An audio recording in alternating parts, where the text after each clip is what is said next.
हामी पो अनआउन भइरहेको छौँ होइन सुरुदेखि अन्तिमसम्म तपाईँ नै काम गरिरहनु भएको छ खास के हो यो छन् होला उनीहरू आफ्नो आफ्नो ठाउँमा होइन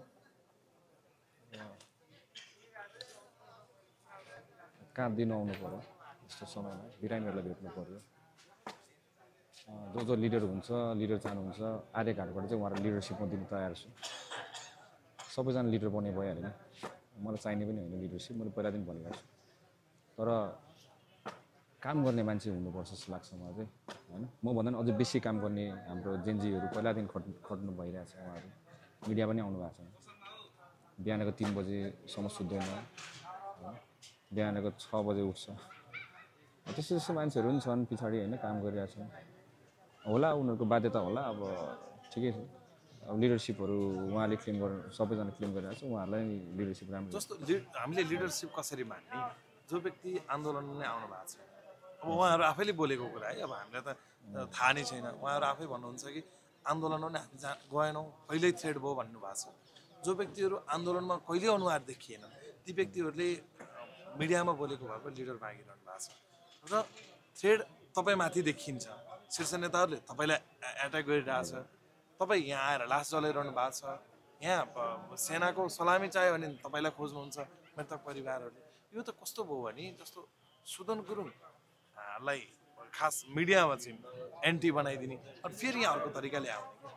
तपाईँ आफै सेवा गरिरहनु भएको छ होइन तपाईँको सबैजनाले पहिलादेखि भन्छ सेवा नै धर्म हो भनेर भन्छ अब मैले बुझेको त्यही नै हो मैले राजनीतिक नबुझेको होला तर सेवा गर्नु चाहिँ मैले बुझेको छु अहिलेसम्म सिकेको मैले त्यही हो जानेको त्यही हो अब बोल्ने त तपाईँको राम्रो चिप्लो त तपाईँको केपी बाले बोल्छ सबसे राम्रो मै पनि सुन्छु त्यसै नेता उहाँलाई मान्ने थियो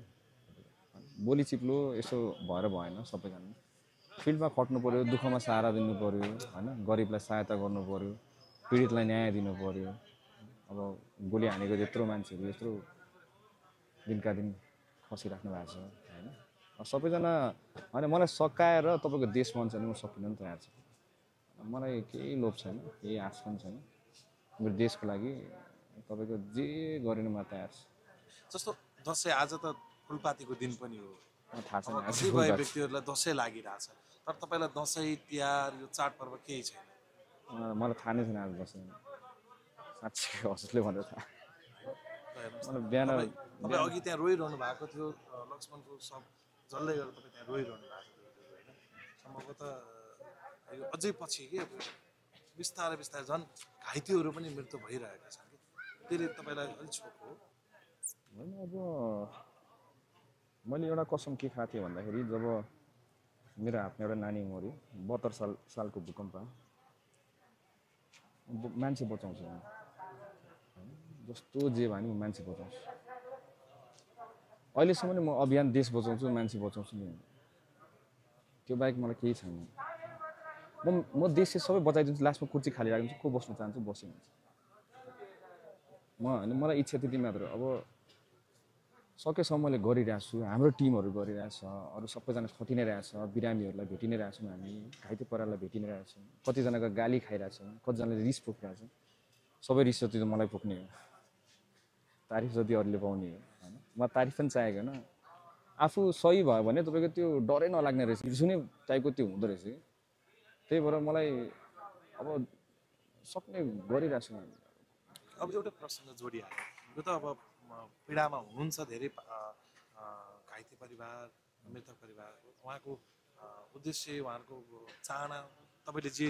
उद्देश्य बोकेर हिँड्नु भएको छ त्यो नै छ जस्तो लाग्छ अहिले पनि अधिकांश यहाँ आएका मैले देखेँ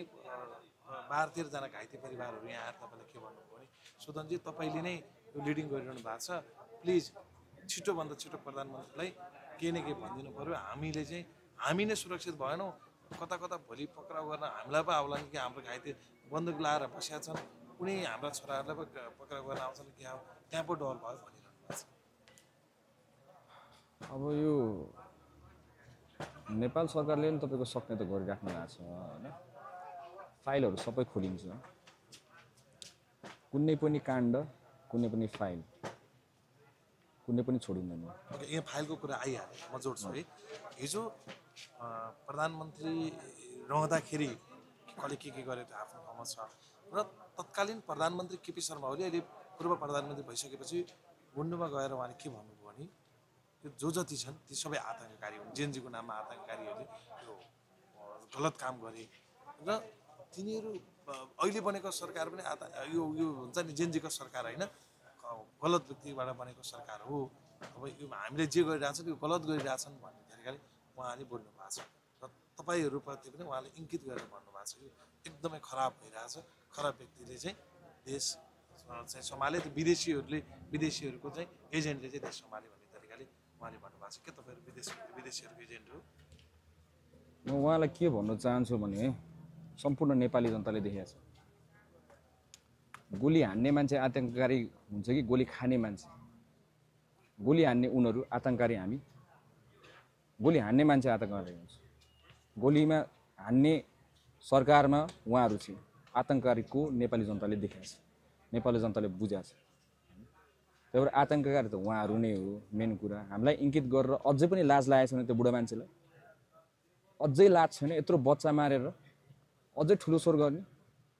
यत्रो सानो बच्चाहरूलाई गोली हान्ने अझै ठुलो कुरा गर्ने अझै टुक्का हान्ने लाज छैन त्यो अङ्कललाई त्यो बाजेलाई लाज छैन लाज पनि हुन्छ नि नेपाल आमाले सराप छ शहीदहरूको आमाले सराप छ बच्चाहरूको मान्छे एउटा सानो नानीहरू बाउ बिना भइरहेछ तपाईँहरूलाई थाहा छ त्यो कुरा दुईजना नानीको बाउ बितिरहेछ आमा पनि बितिसक्यो अझै आतङ्ककारी त्यस्तो मान्छे आतङ्ककारी हो लाज लाग्दैन यस्तो मान्छेहरूलाई यही हो राजनीति मैले हुन्छ नि आई मे नट अन्डरस्ट्यान्ड पुरा पोलिटिक्स तपाईँहरूले घर जलाउन जानु भन्नुभएको हो र उहाँले त त्यही भन्नुभएको थियो मेरो घर जलाउनलाई चाहिँ तिनीहरूले चाहिँ फेरि पठाउन खोजिरहेछन् मार कि पिउलीको घर यहाँ हो भनेर लोकेट गरिरहेछन् पनि भन्नुभएको थियो तपाईँले हेर्नुभयो होला त्यो उहाँको भाषण म उहाँलाई के भन्न चाहन्छु भने अस्तिको पालि पनि हामीले नै रोकेको सबैजनालाई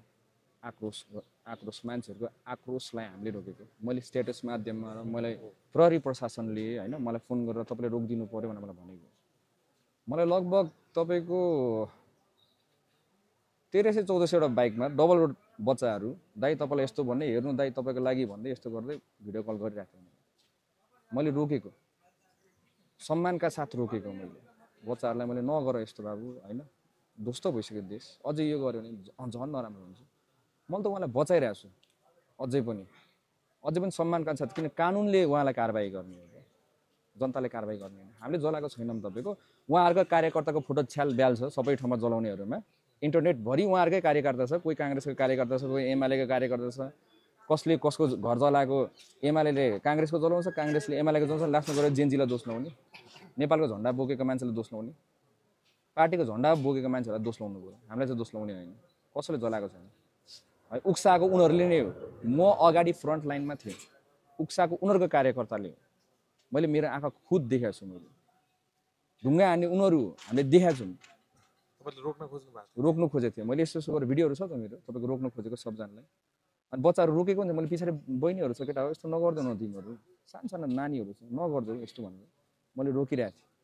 तर उनीहरू त कहाँ सुन्छ उनीहरू त आफ्नो राजनीतिक स्वार्थ पुरा गर्नु छ उनीहरूले देश चलाउनु छ जित्नु छ उनीहरूलाई जनताको लास्टमा टेकेर जित्नु छ अनि यस्तो मान्छेहरूसँग हामी कसरी हुन्छ लास्ट क्वेसन जाँदै अब हिजो गृहमन्त्री भन्दा नि तपाईँ आफै स्वयं पनि जानुभएको थियो सम्भवतः उच्च स्तरीय छानबिन समितिले नै के गर्यो भने 5जनाको पासपोर्ट रोक्का गरिदियो त्यसपछि एमाले बेलुका यो चाहिँ हामीमाथि राजनीतिक प्रतिशोध सुरु भयो भनेर उहाँले भन्न थालिसक्नुभयो होइन र यो पासपोर्ट रोकिसकेपछि अब के पक्राउ प्रक्रियामा अब गृहमन्त्री जान खोज्नु भएको भन्ने प्रश्न हामी त तपाईँको न्याय माग्छौँ यो बच्चाहरूको जसरी लासमाथि राजनीति भएको थियो उहाँले रोक्न सक्नुहुन्थ्यो 2टा गोली लाग्दैमा उहाँले भन्नु सक्नुहुन्थ्यो कि बच्चाहरूलाई गोली नहान छोडिदेऊ अब भयो जल्नु दियो एउटा संसद भवन जल्दैमा अर्को संसद भवन बनाउन मिल्छ तर त्यो बच्चाको जीवन अब हामीले के फिर्ता ल्याउन सक्दैन राजनीतिक प्रतिशोधको कुरा गर्नुभयो उहाँहरूले होइन राजनीतिक प्रतिशोध त उहाँलाई त अब तपाईँको त कानुन बमोजिम हुन्छ हामीले किन गर्ने उहाँहरूसँग राजनीतिक प्रतिशोध अझै ठुलो कुरा गर्नुहुन्छ लासमाथि खेलेर म त छक्क पर्छु होइन उहाँहरूलाई देखेर अझै पनि राजनीति गर्ने अझै पनि कस्तो म त मान्छे पनि हो र नेपाली नै हो र अझै हामी त उहाँहरूलाई नै प्रोटेक्ट गर्न खोजिरहेछौँ अझै पनि हामीले नगर बाबु यस्तो तिमीहरू नगरिदेऊ त्यो बुढा मान्छेलाई भनेर अझै नै हामीले भनिरहेछौँ यसको रेस्पेक्ट गर्नु पर्दैन नेपाली जनताको इच्छालाई रेस्पेक्ट गर्नु पर्दैन यही हो खै त्यो सुखी नेपाली के भन्ने उहाँ समृद्ध नेपाली यही हो म एकदम धेरै क्वेसन छ क्या म एक दिन म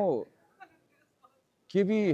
ओलीलाई होइन म त अब त I don't have any respect for that person होइन मलाई इज्जतै छैन क्या सम्मान भनेको इज्जत भनेको कमाइन्छ क्या उहाँले त्यो इज्जत गुमाइसक्नु भयो केपी ओलीलाई म एक दिन बसेर क्या उहाँसँग एकदम क्वेसन गर्नु मन छ क्या मलाई क्या एकदम सोध्नै मन छ मलाई एकदम धेरै प्रश्न छ क्या मेरो भित्रबाट कसरी मान्छे यति निर्दयी हुन सकेको राज्यको कुर्सीमा बसेर